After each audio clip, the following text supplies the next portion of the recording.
Assalamualaikum warahmatullahi wabarakatuh. Ila hadratin Nabi Mustafa Sayyidina Rasulillah sallallahu alaihi wasallam wa ila kaffatil anbiya'i wal mursalin wa li azwajihi ummahatil mu'minin wa li ahli baitihi wa dhurriyyatihi wa ashabihi ajma'in. ثم إلى أرواح مشايخنا ومعلمينا وعلمائنا وخصوصا إلى روح شيخ مصنف هذا الكتاب وأصوله وفروعه ومن ينتسب إليه أجمعين شيء لله لنا ولهم الفاتحة.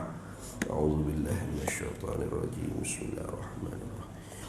الحمد لله رب العالمين الرحمن الرحيم مالك يوم إياك نعبد وإياك نستعين اهدنا الصراط المستقيم صراط الذين أنعمت عليهم غير المغضوب عليهم ولا الضالين.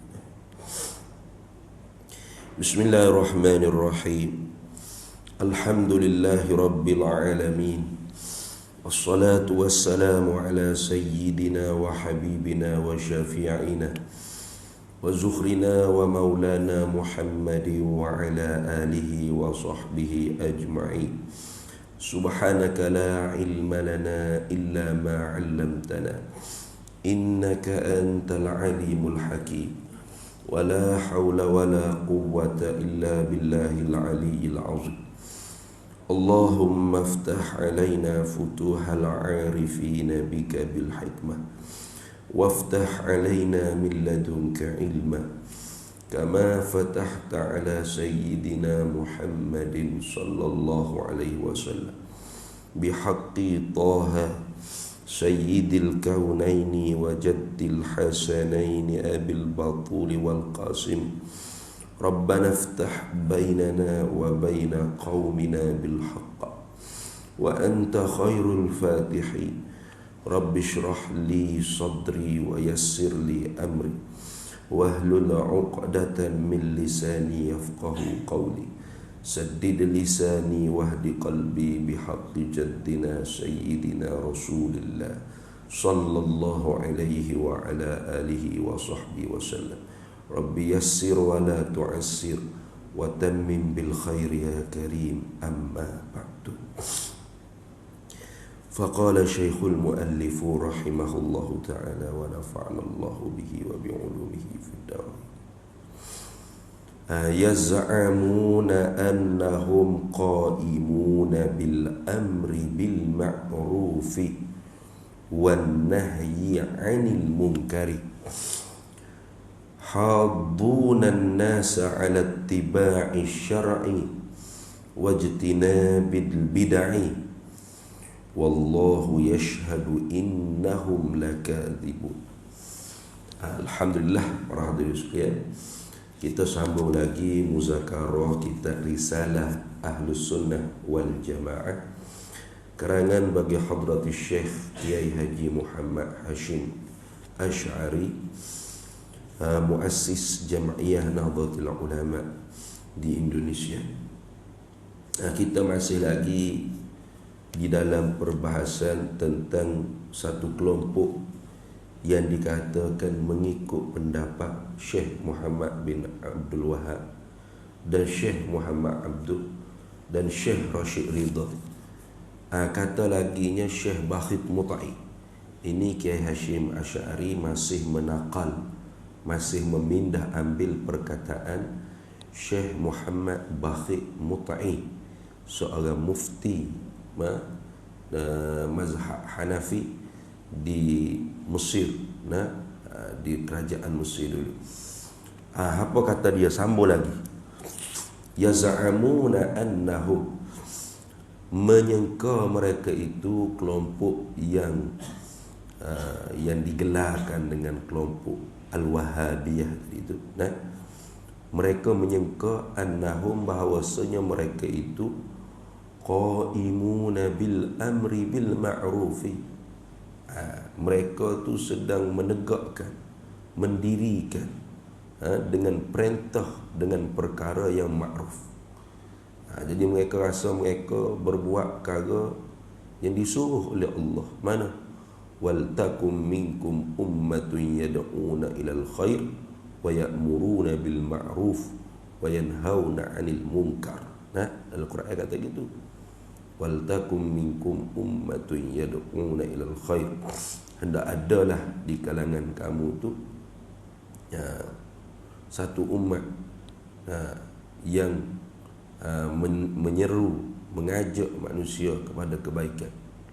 Wa ya'muruna bil ma'ruf, dan menyuruh dengan perkara yang ma'ruf, perkara yang baik. Ma'ruf, makna ma'ruf ni perkara yang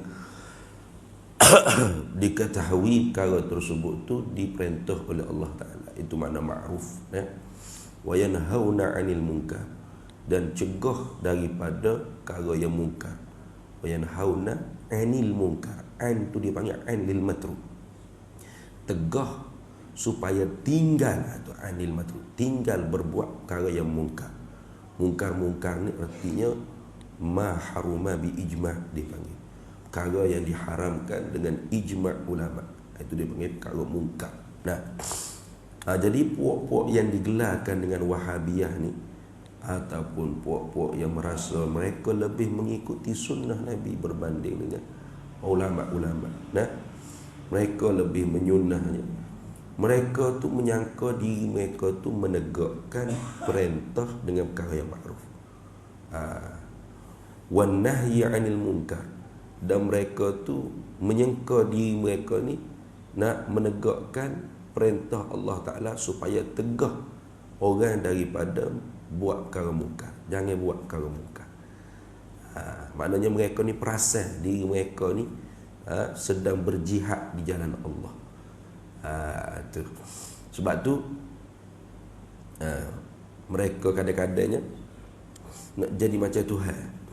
Nah, tak boleh tengok tempat maksiat tu, rasa nak pergi bom, rasa nak peracur selalu. Nah, sehingganya mereka mengeluarkan fatwa-fatwa siapa-siapa yang bom berani mati di tempat-tempat maksiat, di tempat-tempat disko ke apa, maka dapat pahala syahid dia. Sudahlah, habislah. Jadi anak-anak muda ni mana nak ikat bom perut, pergi duduk kelab malam, anak tem meletup bom, habis mati orang di situ. Pernah satu orang dia tanya kepada Syekh Mutawalli Sya'rawi. Dia kata, "Ya Syekh, apa kata kalau tempat-tempat maksiat ni, kalau kerajaan tidak mahu tutup, kita sendiri orang Islam bertindak dengan sewenang-wenangnya. Nah, tindak sendiri, ambil tindakan sendiri," kita kata. Kerajaan ni tak nak harap, dia kata. Macam mana ya Syekh? Dia tanya Syekh Mutawalli Sya'rawi.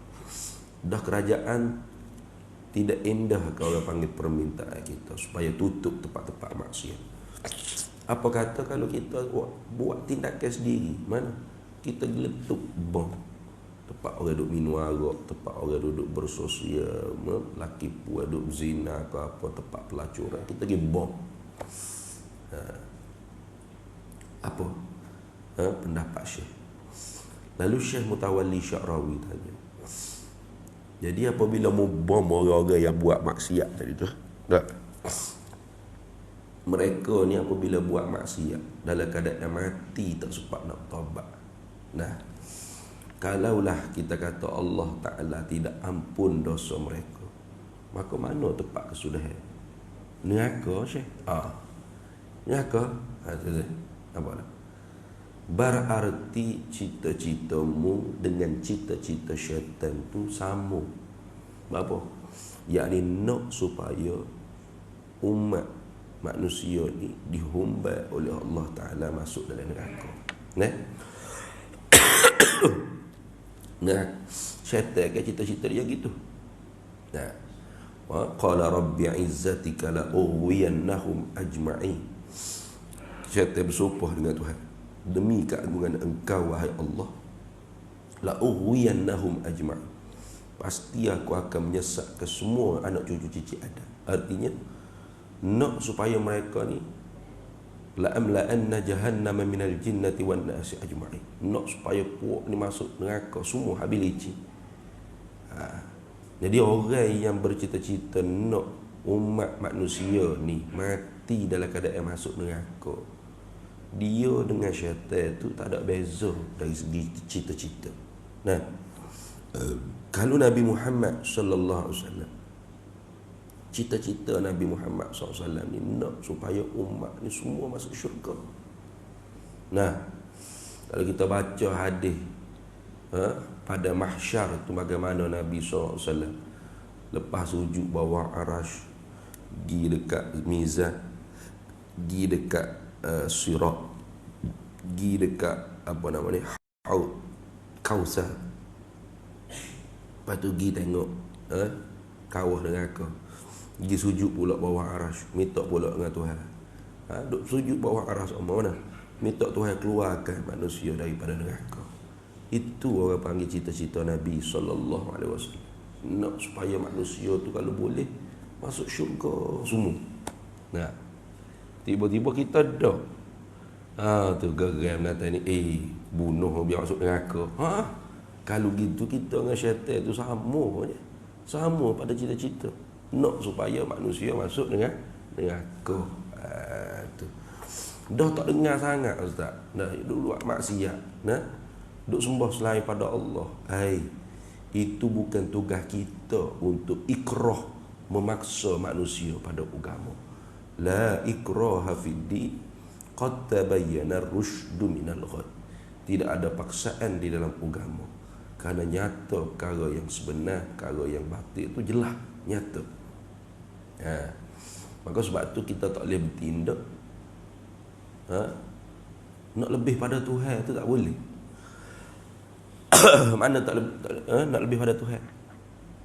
Yakni kita nak hapus semua ni biar tak ada tempat maksiat, tak ada tempat derhaka pada Allah, tempat maksiat pada Allah, tempat mensyirikkan Allah. Nak pergi bom habis kuih-kuih toko-toko, gereja-gereja, tempat-tempat mensyirikkan Allah. Tak boleh tu. Itu bukan fahaman Islam yang sebenar. Bahkan orang yang bertindak seperti mengebom tempat-tempat sembahan ibadat agama-agama bukan Islam, itu menconteng ataupun merosakkan citra Islam, suratul Islam, gambaran Islam, agama yang penuh tawassutiyah, agama yang penuh dengan kesederhanaan, kemoderatan. Tengok Allah Ta'ala tegur Nabi kita Muhammad sallallahu alaihi wasallam. Nabi kita satu kali pernah terlintas dalam hati, kalaulah semua orang ni beriman belaka, mukmin belaka, kan senang. Terlintas dalam hati dah gitu. Lalu Allah Ta'ala turun ayat Quran, walau syaa rabbuka la amana man fil ardi kulluhum jami'a. Walau syaa rabbuka, jikalau menghendaki oleh Tuhan engkau wahai Nabi Muhammad sallallahu alaihi wasallam, kalau Tuhanmu nak wahai Nabi Muhammad, la amana man fil ardi kulluhum jami'a, pasti Allah Ta'ala boleh buat dengan senangnya manusia ni mukmin beriman belaka. Tak ada yang kufur, tak ada yang maksiat, yang asi, tak ada. Boleh. Tuhan boleh buat gitu, tak kena mugi berdakwah Nabi Muhammad SAW. Tapi realitinya, secara wakil, secara realiti, bila kita buka mata tengok, manusia ni bukan semuanya mukmin belaka. Ada yang kafir, ada yang mukmin tu pula ada yang asi, ada yang derhaka pada Allah dengan secara terang-terangan, ada derhaka pada Allah dengan secara sembunyi-sembunyi, macam-macam jenis. Itu menunjuk kata Allah Ta'ala walaupun tidak suruh manusia ni kufur, tidak suruh manusia ni maksiat, tidak suruh manusia ni derhaka pada Allah, tapi Allah Ta'ala nak manusia ni ada yang kufur, ada yang bermaksiat, ada yang derhaka pada Allah Ta'ala. Lagu tu Tuhan kan tak? Tuhan nak lagu tu. Tuhan nak ada tokong, ada kuih, ada tempat-tempat maksiat. Tapi Tuhan suruh dah. Tuhan tak suruh. Tuhan larang bahkan. Macam mana tu Ustaz, pening saya? Tak kena pening. Nah, nak tu sifat iradat Allah.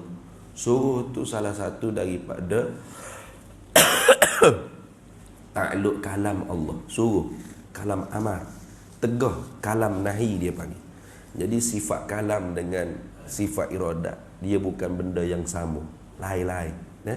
Sifat iradat lain, sifat kalam lain. Lagu tu. Jadi jangan jadi Mu'tazilah.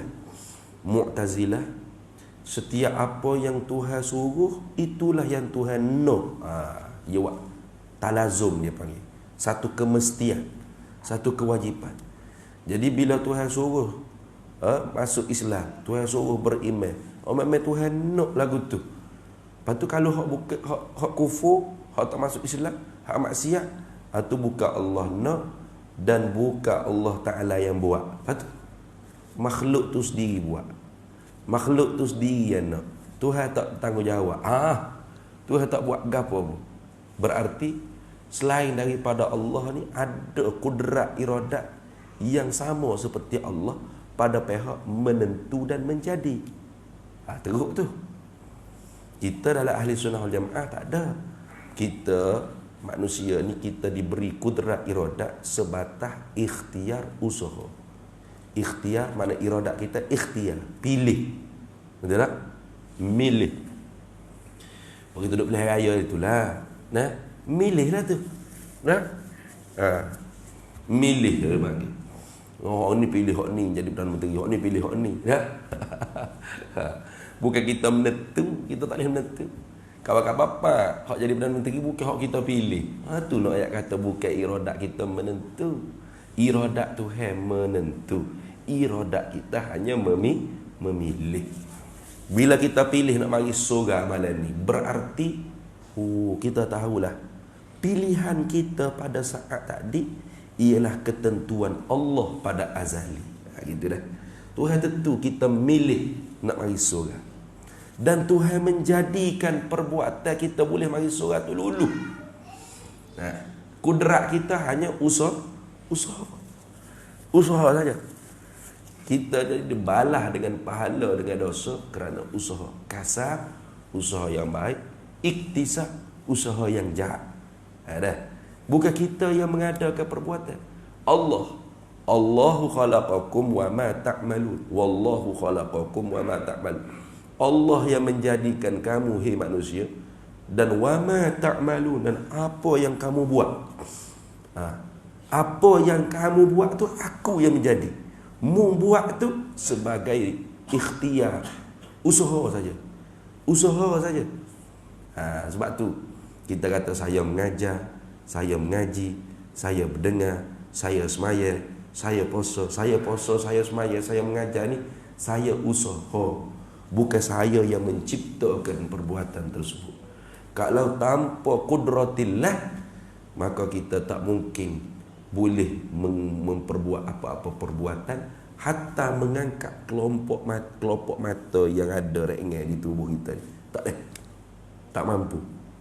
Nak kelik ni tak boleh kalau tidak disertai dengan kudrat Allah. Jadi Mu'tazilah, pegangan mereka seolah-olahnya ada kudrat selain daripada kudrat Allah yang mampu memberi kesan, memberi bekas pada pihak menjadi. Dan iradat manusia ni ada yang sama seperti iradat Allah pada pihak menentu. Tak betul tu. Itu bukan cara fahaman ahli sunnah wal jamaah. Ahli sunnah wal jamaah, kita hanya sebatas ikhtiar. Tuhan suruh pilih. Faman syaa'a falyu'min wa man syaa'a falyakfur. Siapa nak beriman, sila. Siapa nak kufur, sila. Tu diberi pilih, bebas. Mukhtaran zahiran, secara zahir kita bebas memilih. Kita bebas nak pilih, nak mari surga ke nak lepok kedai kopi, bebas. Tidak kata nak pergi kedai kopi tu meletup selalu kereta kita. Takut kita lain kali nak pergi kedai kopi ni. Dah. Kita nak mari kedai kopi ke nak pergi surga ke, Tuhan bagi keluasan untuk kita pilih. Bebas, mu pilih lah. Tapi ingat, pilihanmu tu akan dibalas oleh Allah Ta'ala.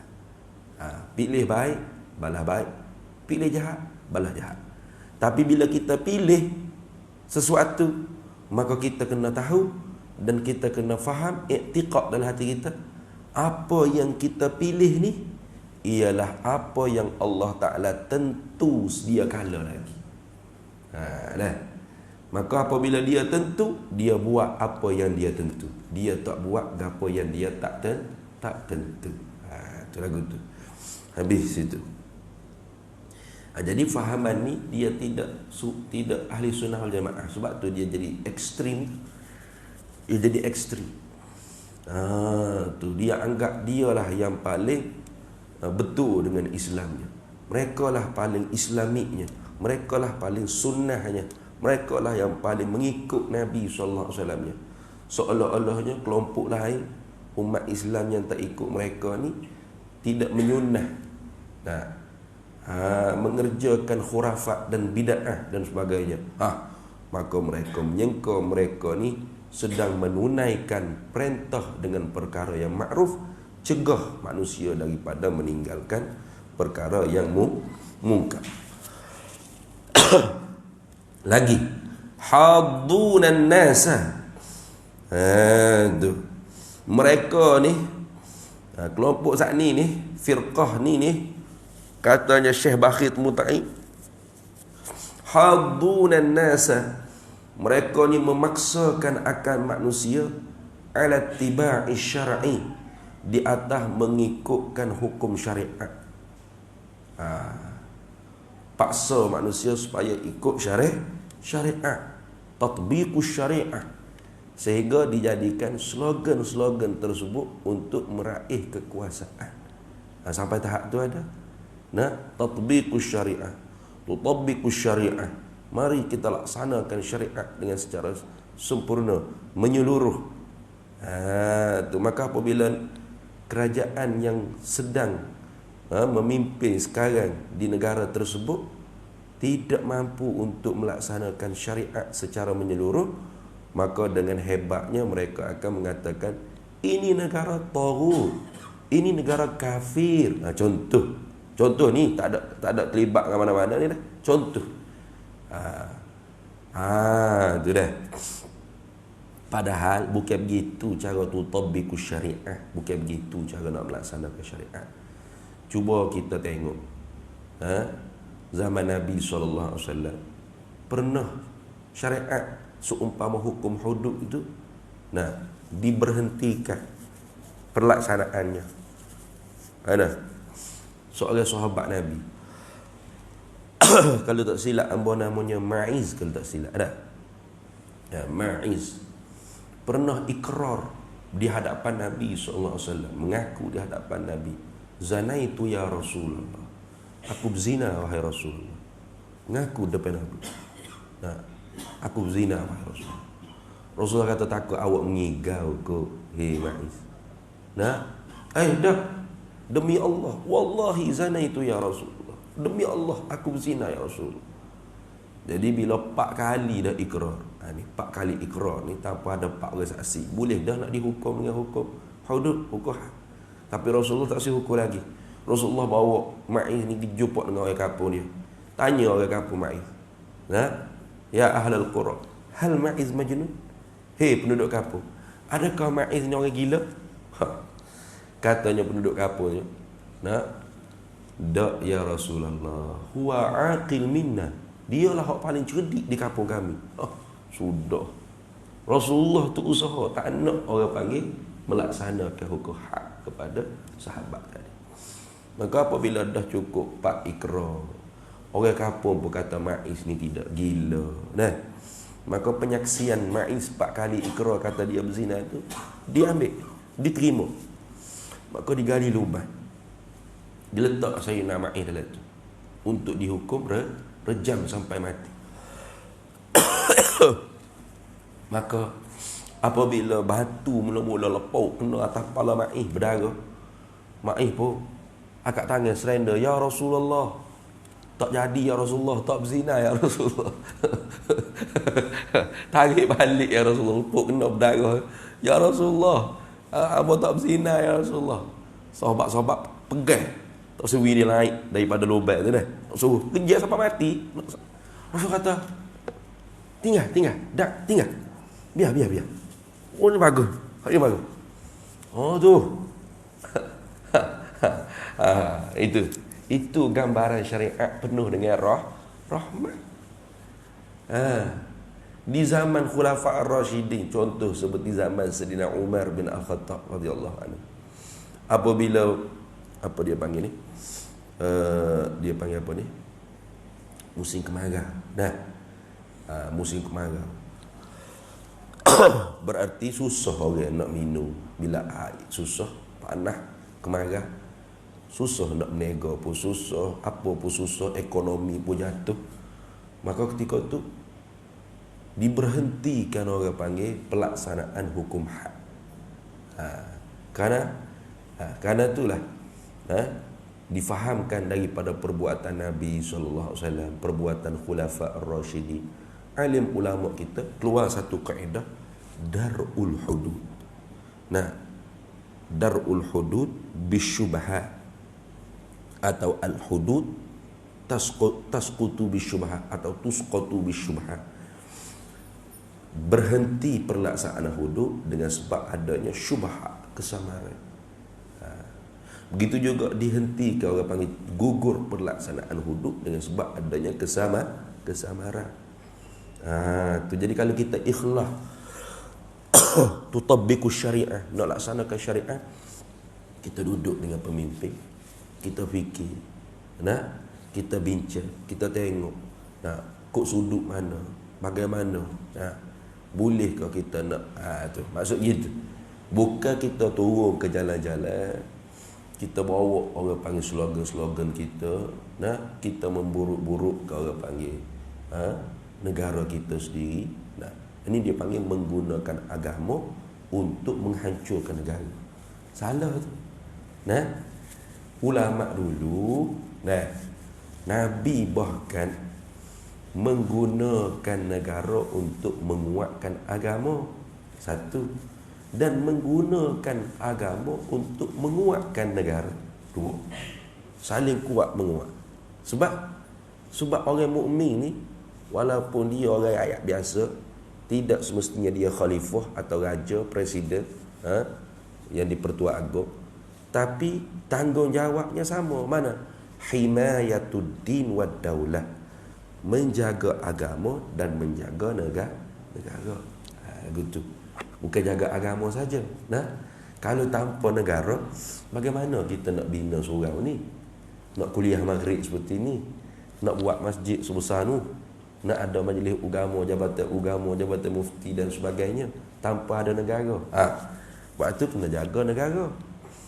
Bukan menghancurkan negara. Di Timur Tengah sampai tahap tu. Sampai tahap hancur negara. Sebab apa? Turun ke jalan-jalan, guna ke slogan tutabbiqus syariah.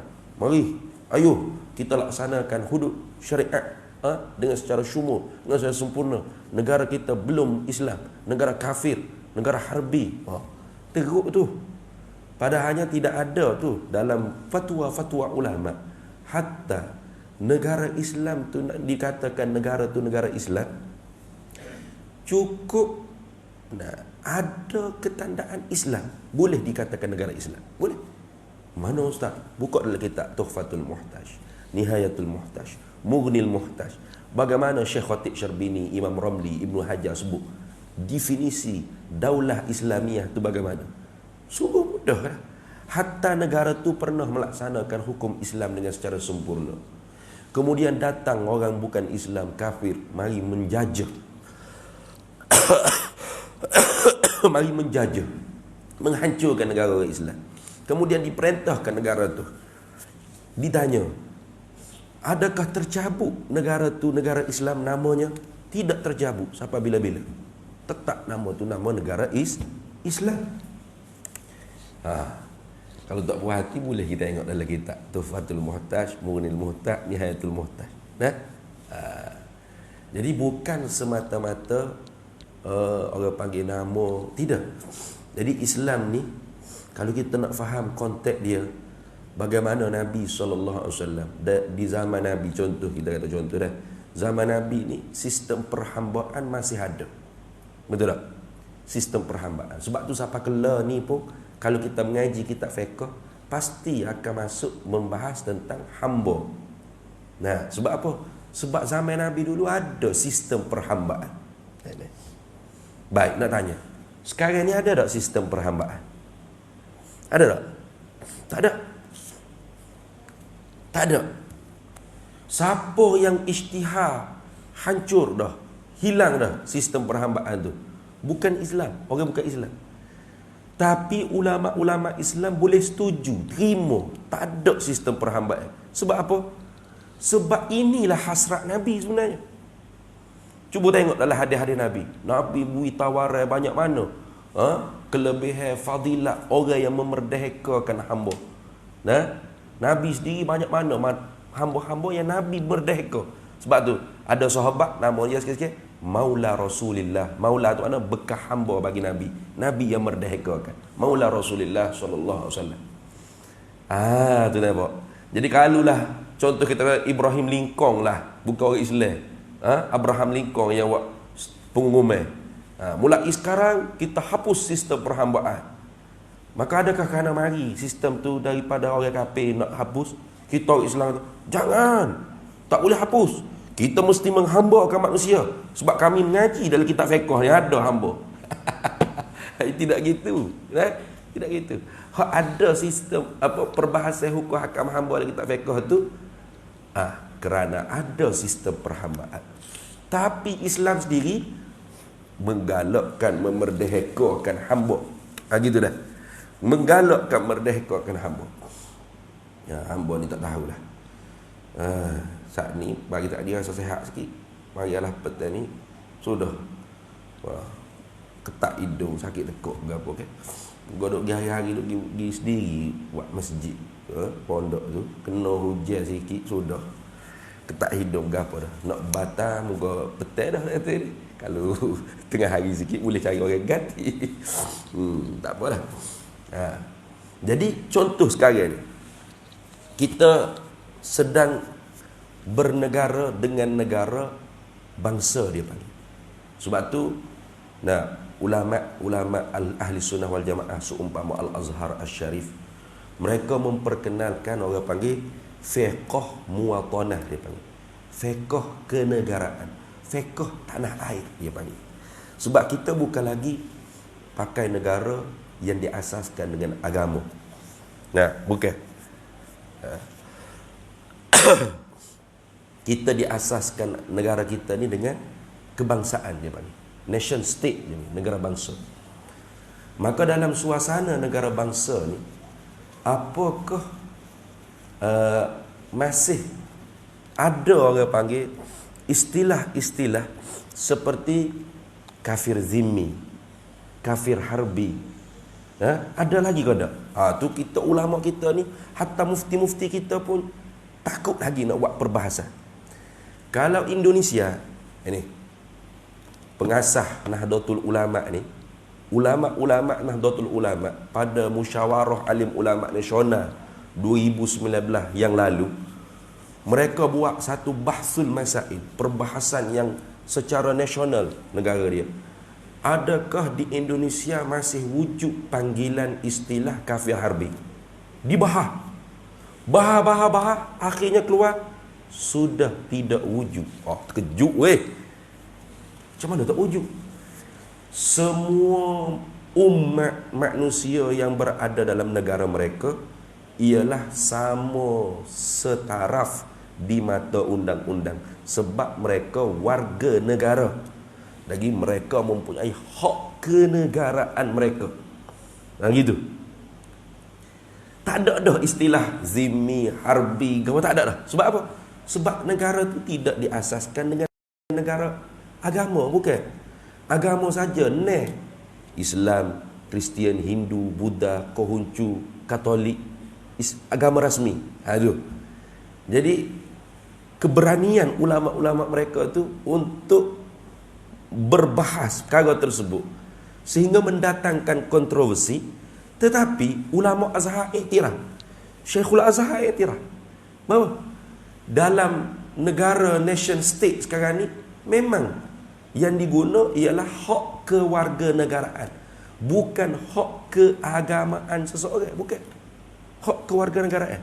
Gitu. Awak warga negara tak? Awak warga negara. Maka warga negara maka dapat hak kenegaraan. Macam orang Cina, orang India, mereka warga negara kita tak? Warga negara kita. Tu. Ini.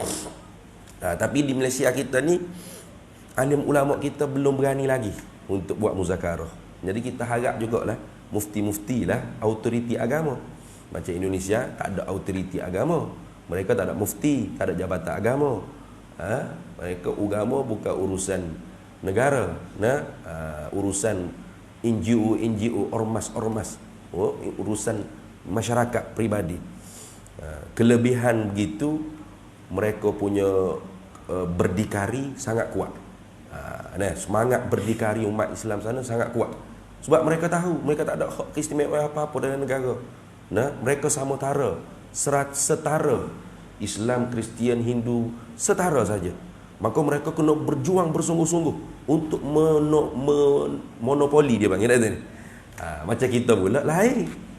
Kita agama diurus oleh negara, kerajaan. Khutbah Jumaat disiapkan tiap-tiap minggu. Nak ayat hebatnya kita ni, manjanya kita lah. Habis itu kelebihan macam tempat kita, kelebihannya orang nak mengganggu gugat Islam tu susah sebab kita ni orang panggil ada jabatan agama, ada ketua agama, sultan dan sebagainya. Tetapi orang panggil banyak birokrasi dia panggil, dan kita umat Islam jadi manja. Mana manja lah sebab kita ni ada sikit-sikit minta dengan jabatan agama sikit. Malah kita nak usaha sendiri, nak berdikari sendiri. Jadi gitu. Banyak bergantung dengan kerajaan. Akhirnya masjid banyaknya milik kerajaan. Tu. Ada pro dan kontra masing-masing. Yang penting ialah kita tidak boleh menggunakan slogan-slogan agama untuk menghancurkan negara. Itu kena ingat situ. Sebab ini ciri-ciri fuak dia. Mana? Iaitu hadunan nasa ala tiba'i syar'i wajtinabil bid'ah. Mereka mengerasi di atas manusia supaya mengikut syariat dan menjauhkan daripada bid'ah. Habis semua jadi bid'ah. Tak boleh tengok orang pakai logo capah di kopiah. Sudah. Ini Capaliun, ini Brand V dan sebagainya. Mula dah duk bergelar penyembah capal, penyembah selipar. Bid'ah semua ni. Nabi dulu tak tinggal pun orang panggil logo-logo. La ilaha illallah. Tu dah perangai kok ni gitulah. Tu bid'ah dolalah. Semua bid'ah ni dolalah belaka. Wallahu yashhadu innahum lakadzibun, kata Syekh Bakhit Mut'i. Wallah, bermula Allah, yashhadu, benar-benar menyaksi ia Allah, annahum, akan bahawasanya kelompok ni kelompok Wahabiyah ni lakadzibun, pastilah mereka tu berdusta. Mereka itu dusta. Mereka sebenarnya bukan menegakkan amar ma'ruf nahi munkar. Mereka bukan nak tutabbiqus syariah, dan mereka bukan nak menghindari daripada bid'ah, bukan. Mereka sebenarnya nak bawa ideologi mereka, kefahaman Islam dalam bentuk dalam bentuk mereka hak faham. Kena faham cara mereka. Lagu tu. Cara mereka bagaimana? Yani alla mazhabiyah. Tak ada mazhab. Kita direct Quran hadis cukup. Ulama tidak maksum, sama seperti kita juga. Berat itu. Beratlah kalau lagu tu. Seperti saya sebut dah sebelum ni. Kalau nak pakai Quran hadis saja. Contoh hadis Nabi SAW pernah ditanya oleh sahabat, "Ya Rasulullah, aku di dalam sembahyang lalu aku menyentuh zakarku, adakah wajib aku berwudu? Apa jawab Nabi? Nabi kata tidak wajib mu berwudu, kerana zakarmu seperti tangan kakimu, satu juzuk daripada anggota tubuh badanmu. Hadis ni rawahul Bukhari wa Muslim, sahih. Satu lagi hadis Nabi kata, man massa zakarahu falyatawadda. Siapa yang menyentuh zakarnya, wajib dia berwudu. Ini pun sahih Bukhari Muslim. Baik, nak tanya, kalau pakai hadis, tak nak pakai ulama, nak beramal bagaimana hadis ni? Cuba jawab. Hadis awal tadi sahih juga. Nabi kata tak payah berwudu. Zakarmu tu seperti tangan kakimu, juzuk anggotamu. Nak ambil sembahyang masa apa kalau setu? Sudah. Nah, hadis yang kedua, Nabi kata kalau setu zakat kena ambil wudu. Yang mana satu sebenarnya kita nak beramal? Kalau tak nak pakai ulama, jawab dia sesaklah kita dalam cerah. Nah, dia kata tak apalah aku nak ambil tu saya ambil sudah. Sudahlah, nah. Bukan begitu. Ulama yang syarah, Imam Syafi'i kata hadis yang pertama tu sama ada nasikhah mansukhah. Mana? Iaitu masuk dalam bab nasikhah mansukhah. Sahabat tanya ketika tu memang tidak diwajibkan lagi ambil wuduk ketika mana sentuh zakat. Hadis yang ke bawah ni menasahkan hadis yang pertama. Itu dia panggil nasikhah mansukhah. Hadis yang kedua menasah hadis yang pertama, mansukh, hilang dah, tak ada dah hukum. Satu jawapan. Atau kita kata apa nak masuk nasikhah mansukhah Nah, kalau tidak mesti sahabat ada ayat ini hukum telah batal. Tak ada pun. Baik, kalau tak ada, kata Imam Syafi'i, hadis yang pertama tu orang panggil hadis yang boleh di-argue, dipersoal, ihtimal dia panggil, dikemungkinankan dengan pelbagai kemungkinan. Sebab sahabat tanya aku dalam semaya, ya Rasulullah, aku sentuh zakat aku. Bila sebut kata dalam semaya, mestilah orang panggil tutup aurat. Maka boleh jadi sentuh zakat tu sentuh di luar. Ni, kok kain macam kita ni. Nak gata. Orang rugi tak apa. Bukan duk masuk korek pakai dalam. Nah. Dan mungkin juga masuk korek sungguh. Ihtimal dia panggil. Maka kaedah nususul muhtamal tusqatu 'anil istidlal. Nas yang boleh dikemungkinankan seperti ini tak boleh beramal di dalam mazhab kita Syafi'i. Azan dulu dah. Masuk dah. Allah Akbar.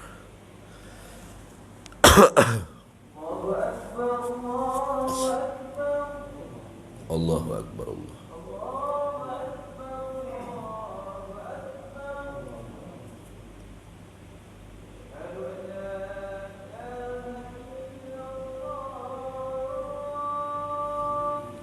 Syahadu an la ilaha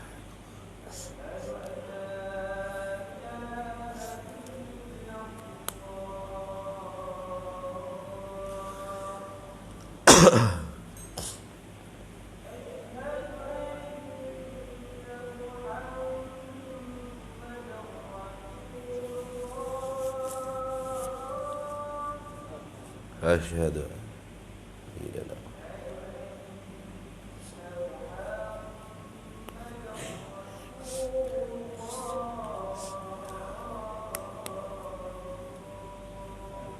أشهد أن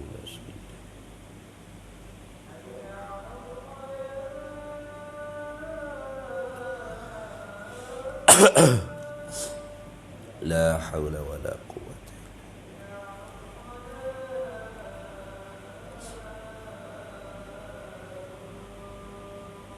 لا حول ولا قوة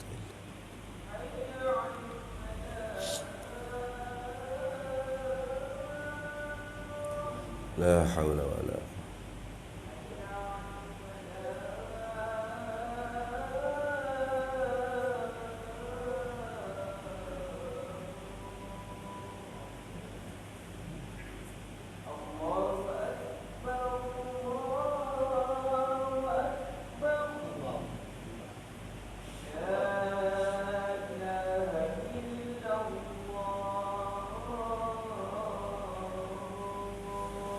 لا إله Muhammadin Rasulullah sallallahu. Allahumma rabb hadhihi ad-da'wati at-tammah was-salatu sayyidina Muhammadin Rasulullah wa ba'athhu maqaman mahmudan innaka la tukhlif.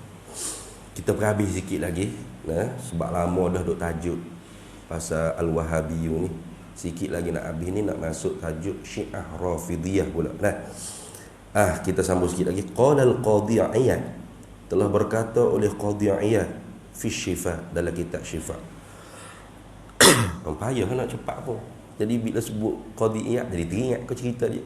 Nah, Qadhi Iyad ni seorang ulama mazhab Maliki yang mula mengaji start umur dia tu lewat. Umur berapa Ustaz?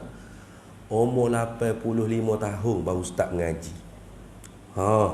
Ada tak kita sini umur 85 tahun? Ada? Ada? Tak ada dia? Tak ada. Mana muda-muda lagi buat kita ni. Nah, Qadhi Iyad umur 85 tahun baru start nak belajar. Sampai umur 98 tahun alim dia. Umur 104 tahun jadi qadhi, bahkan jadi ahlul hadis dia. Qadhi Iyad. Jadi apa pengajarannya Ustaz? Pengajarannya kita jangan putus asa ngaji, gitu. Jangan kata hamba tak boleh dah Ustaz, tua dah. Jangan manjada wajah dah. Siapa bersungguh dia dapat. Nah, tu. Tengok dia kata, apa kata Qadhi Iyad? Wa kana mu'zamu fasadihim 'ala wa kana, dan adalah kelompok tadilah Al-Wahabiyah ni, mu'zama fasadihim, ialah yang terbanyak kerosakan mereka itu 'ala din, di atas agama. Wa qad yadkhulu, dan terkadang masuklah kerosakan itu fi umurid dunia, di dalam urusan dunia sekalipun, bukan urusan agama, urusan dunia pun masuk juga. Cuba kaca.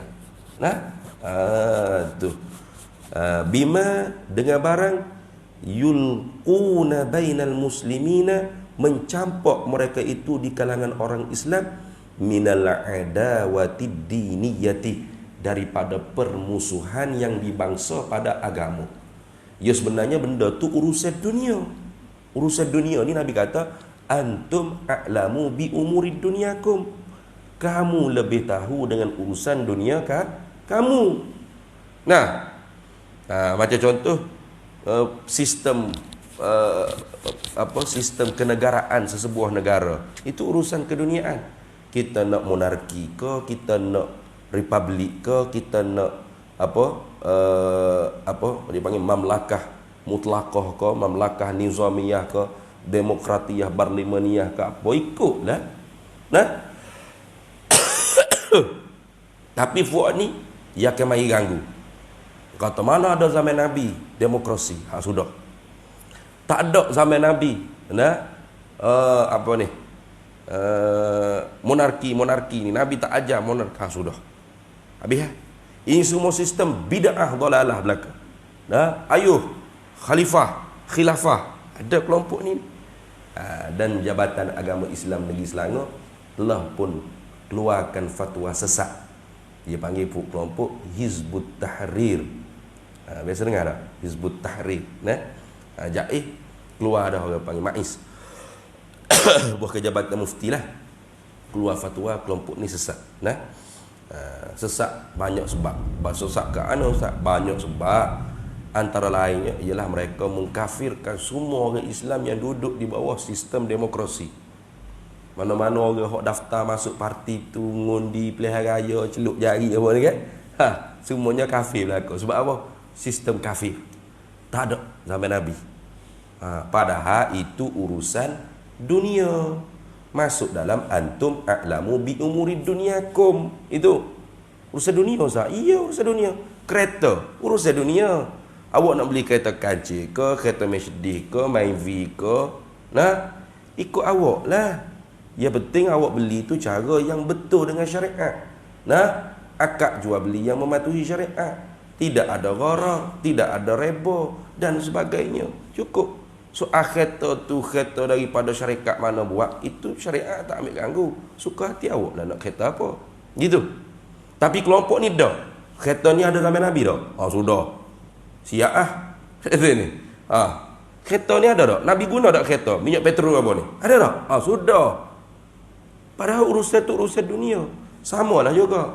Nak parti ke, apa panggil apa? NGO ke, ROS, sistem tu sistem ni. Semua tu urusan dunia. Zaman Nabi tak ada polis askar, tak ada. Mana ada zaman Nabi polis askar? Nak jihad, Nabi pun sudah sampai panggilan jihad. Siapa nak syahid? Nak? Apakah sanggup kami ya Rasulullah bubuk-bubuk nak syahid? Gitu je. Zaman Sayyidina Umar baru ada jabatan syurtah, askari, polis, askar, diambil duit untuk bayar gaji, polis, askar jaga. Zaman Nabi tak ada. Lepas tu bid'ah, bid'ah tapi hasanah. Dia masuk dalam kaedah antum a'lamu bi umuri dunyakum. Kamu lebih faqih, kamu lebih tahu tentang nak urus keduniaan kamu. Serah. Tu dah. Tapi dah, Fok ni dia capok.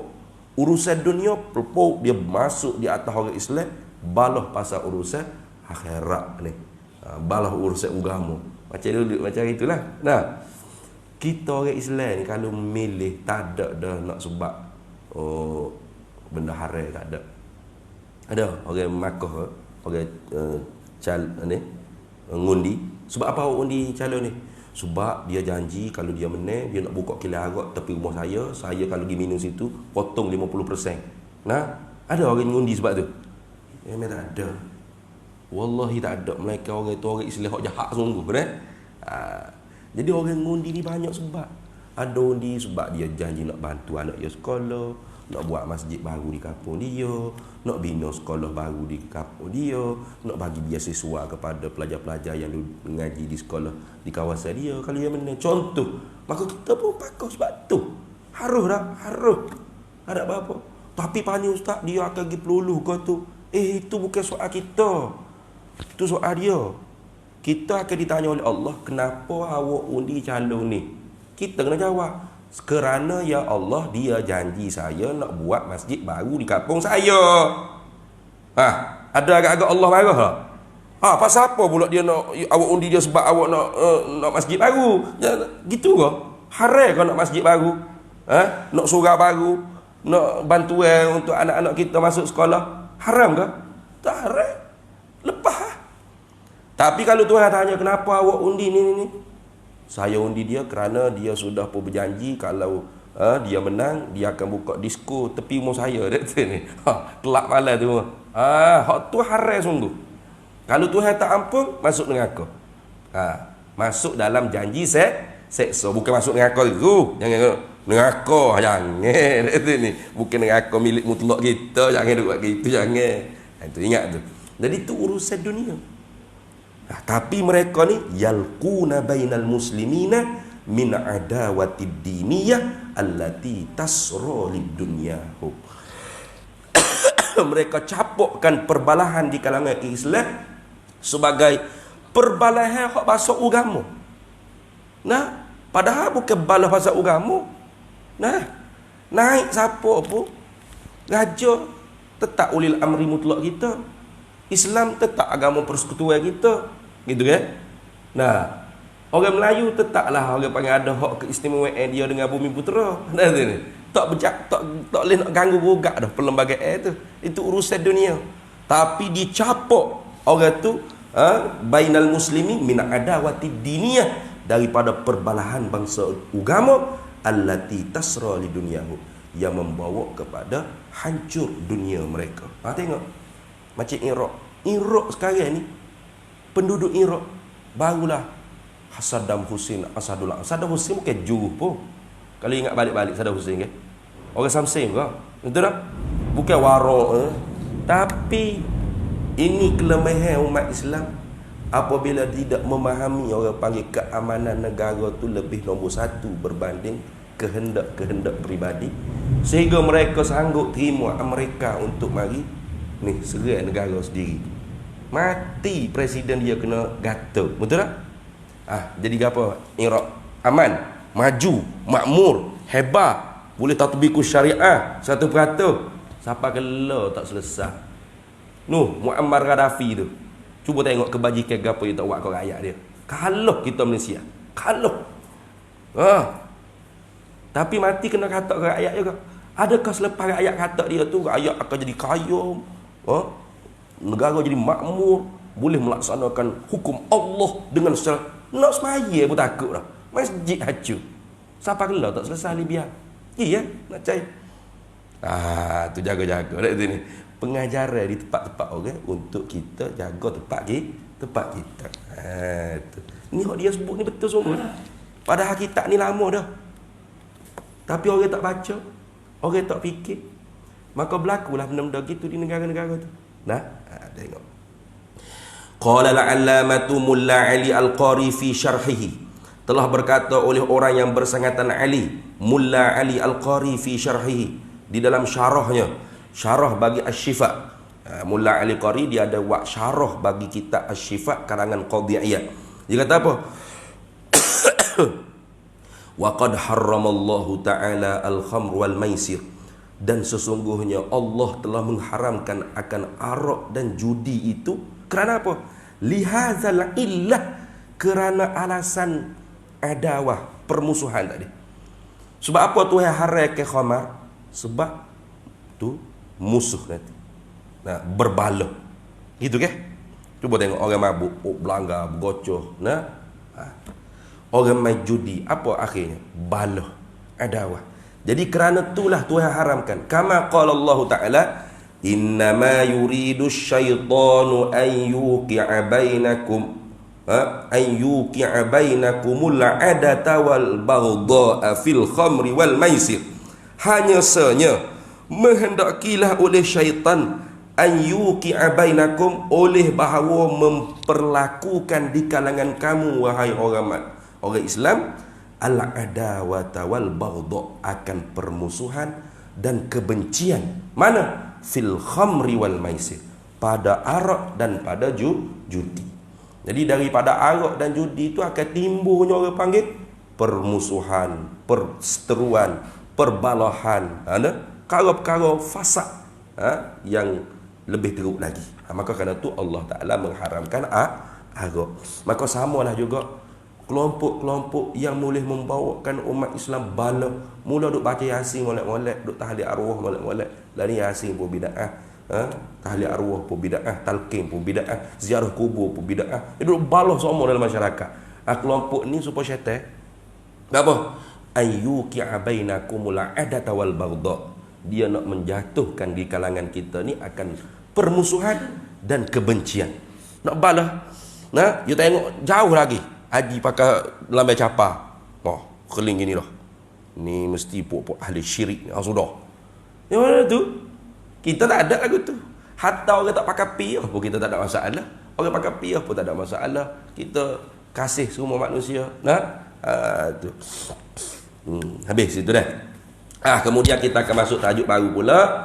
Wa minhum rafidiyuna. Dan setengah daripada puak-puak sesat ni, kata Kiai Hashim Asy'ari, ialah puak Rafidiyun, puak-puak Syiah Rafidah, yusabbuna sayyidana Aba Bakrin wa Umar radhiyallahu anhuma. Mencaci maki mereka itu akan junjungan kita Abu Bakar As-Siddiq dan Umar radhiyallahu taala anhuma. Wallahu a'lam wa ilmuhu atam. Kita berhenti situ dulu. Bismillahirrahmanirrahim. Allahumma inna nas'aluka min khairi ajlihi wa ajlihi ma 'alimtu minhu wa ma lam na'lam. Wa nas'aluka al-jannata wa ma yuqarribu ilayha min qawlin wa 'amalin wa niyyatin wa i'tiqad wa na'udzu bika min wa ma yuqarribu ilayha min qawlin wa 'amalin wa niyyatin wa i'tiqad wa nas'aluka min khairin. Salaka 'abduka rasuluka nabiyyuka Muhammadun sallallahu alaihi.